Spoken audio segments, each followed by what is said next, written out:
Niyə videolarımız qlobala çox da çıxmır? Problem kimdədir? Bizdə, yoxsa qlobalda? İlk öncə bizdə insanlar strategiyanı düzgün başda verməlidirlər ki, mən yerli bazar, lokal bazarı istəyirəm, yoxsa qlobal bazarı. Çünki bizim sahəmiz qlobal bazara uyğundur, yoxsa yox. Məsələn, biz şəxslərlə danışanda, işləyəndə həmişə birinci onlarla ilkin konsultasiya edirik ki, görək bu şəxs hansı sahədədir. Məsələn, uşaq psixoloqudur. Biraz danışandan sonra, yarım saatdan sonra xanım qeyd etdi ki, mən uşaq psixoloquyam və qlobal bazara çıxmaq istəyirəm. Və mən qeyd etdim ki, mən bilmirəm uşaq psixoloqu necədir. Və elə o özü bu sözdən ilhamlandı və qayıtdı ki, bir dəqiqə mən başa düşdüm. Bakının kəndlərində belə uşaqların psixologiyası tam fərqlidir və mən çox çətinlik çəkirəm hər bir uşağın ayrı-ayrı işləmək. Birinci həmən zonanın düşüncəsinə baxıram, daha sonra həmən uşaqla işləməyə başlayıram. Və o düşündü ki, mən Avropada, ABŞ-da artıq bunu işlədə bilmərəm. Yəni Milanda hansısa bir məhəllədə olan bir uşaq psixoloqu işləyə bilməz. Ona görə biz ilk öncə seçməliyik. Biz yerli bazar istəyirik, yoxsa qlobal bazar?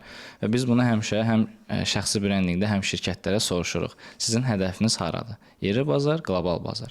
Çünki yerli bazarda kontentlər tam fərqli olacaq məzmunlar Azərbaycan dilində və bəzən ay ərzində bir-iki dəfə bu yeməyə duz istiyot qatmış kimi trendlərdən istifadə eləmək olar, amma Azərbaycan dilində. Ki, xarici izləyicilər bizim səhvə çox gəlməsinlər. Çünki bu çox olur. Bizdə TikTokerdə də var, influencerdə də var ki, ingilis dilində, yəni trend videolar çəkirlər və bir müddətdən sonra görür ki, 50 min izləyicisi var idi, oldu 100 min. Necə baş verdi? Çünki xarici izləyici gəldi. Əslində bu bot fake deyil. Yəni bizdə anlayır ki, bu səhifədə bot fake izləyicilər var, yəni robotlar var səhifədə.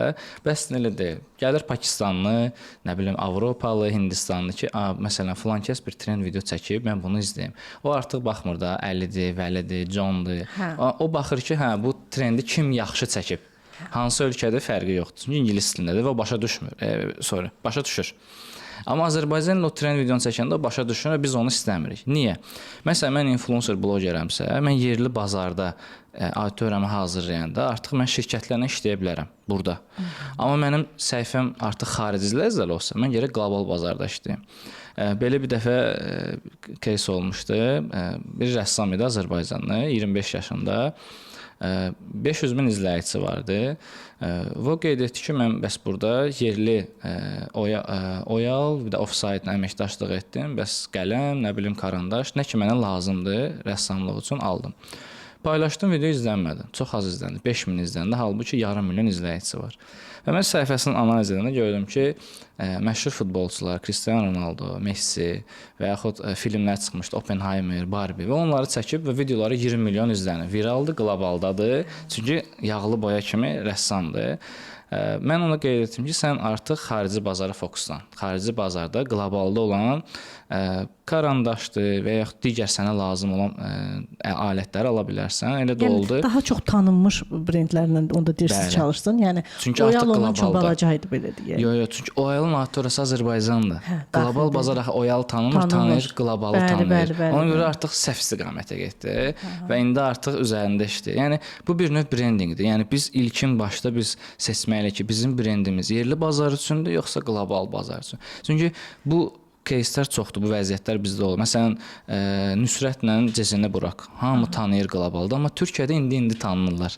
Çünki onların hədəfi qlobal bazar idi, yerli bazar deyildi. Lüks həyat yaşayanlar, daha zəngin insanlar və fikir verirsə onların müştəriləri, yəni tanınmış şəxslərdir. Ora adi bir buradan kimsə getsin, mən Nüsrətin kafesinə bir dənə ət yeməyə gedirəm. O deyil də. Artıq onlar indi başladılar tanınmaq və onların hədəfi o idi ki, mən qlobal bazara çıxım. Məsələn, bizdə Çağayev də bunu etdi və biraz insanlar qınadılar. Bu nədir? Oynayaraq rəqs idman olar. Əslində yenilik idi. Məsələn, idmanda belə oynayaraq konseptini vermişsə və onun emosiyaları çox maraqlı idi. Bəli. Həm də onun strategiyası qlobal idi. Çünki niyə? Fitness proqramıdır. İngiliscə bunu sata bilər. Hazır proqram yazacaq və deyəcək ki, bunu evdə edə bilərsən. Yəni bu uyğundur. Onlaynda da sata bilər. Yəni orada olmasa belə. Bəli, qlobal bazar üçün uyğundur. Video çək göndərə bilər, resept göndərə bilər ki, bunları et, qidada bunu istifadə et.